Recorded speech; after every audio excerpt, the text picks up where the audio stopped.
The Switch runs a lot of games like poop, even big exclusives like Pokemon. The graphics are years behind other major consoles, and some third-party games are only getting cloud ports if they are ported at all. But you've heard all that before. In honor of the Switch's recent 6th anniversary, I want to talk about 6 reasons why I am not in a rush for Nintendo to release its next major console. 1.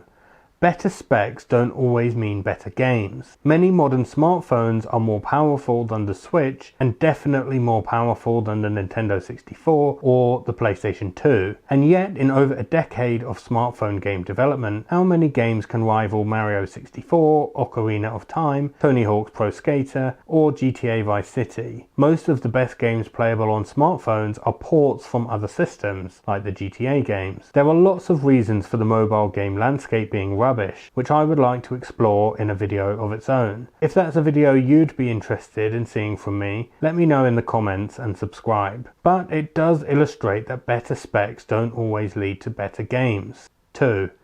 Better specs doesn't mean games will run better. There is no reason for Pokemon Violet and Scarlet to run so poorly on the Switch. Games like Breath of the Wild and No Man's Sky are complex games which look great and run very well. Developers that don't prioritize good performance might take a more powerful system as a reason to put even less effort and resources into optimizing their games for Nintendo gamers, leading to stuttering experiences still. 3. A more powerful system might lead to a less creative landscape of games. Orson Welles supposedly once said, "The enemy of art is the absence of limitations." Perhaps the relative weakness of the Switch means that developers need to focus on making fun and satisfying experiences with creative visual flair rather than resting on the crutch of incrementally more photorealistic graphics. 4.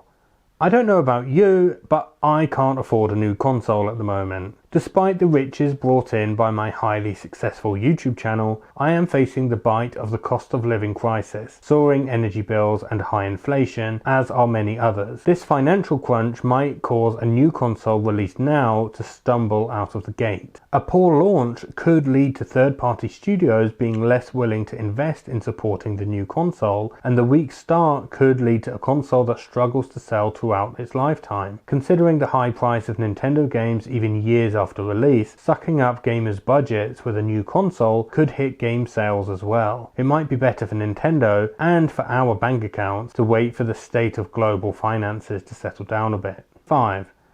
New consoles are bad for the environment. No, your gaming hobby isn't killing the planet, but at the corporate level, making millions of products out of plastic and rare earth metals will inevitably have an impact. According to research at the University of Cambridge, a huge amount of a console's total environmental impact comes in its original production. If you play for an hour a day, it would take over 6 years before the energy used by a PlayStation 4 would release as much CO2 as was released in the creation of the console. Even extending the life of a console and delaying its replacement by 1 year would be beneficial for the planet. I live in a country without widespread air conditioning, so anything to slow the encroachment of ever longer heat waves of 40 or more degrees Celsius is worthwhile in my book. 6. Nintendo might do something silly. The Switch is an innovative console which has sold over 100 million units. Remember the last time they were in this situation? They released the Wii U. Nintendo doesn't try to compete on performance and specs. They try to produce unique, innovative hardware that nobody else is directly competing with. The DS, 3DS, Wii, Wii U and Switch have all followed this formula to varying levels of success. And the Switch's innovative hardware does now have relatively direct competition from the Steam Deck, an extremely flexible system with a massive library of playable games at the cost of relatively unwieldy hardware and a weak battery life. Nintendo might be reluctant to release a Switch 2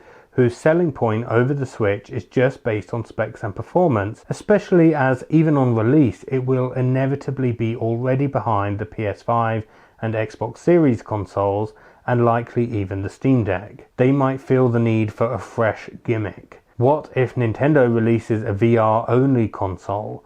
or a controllerless system you use only with your voice, or a kind of touch control only Switch. Maybe no new release is better than a Switch U disaster that would leave Nintendo gamers in the wilderness for years to come.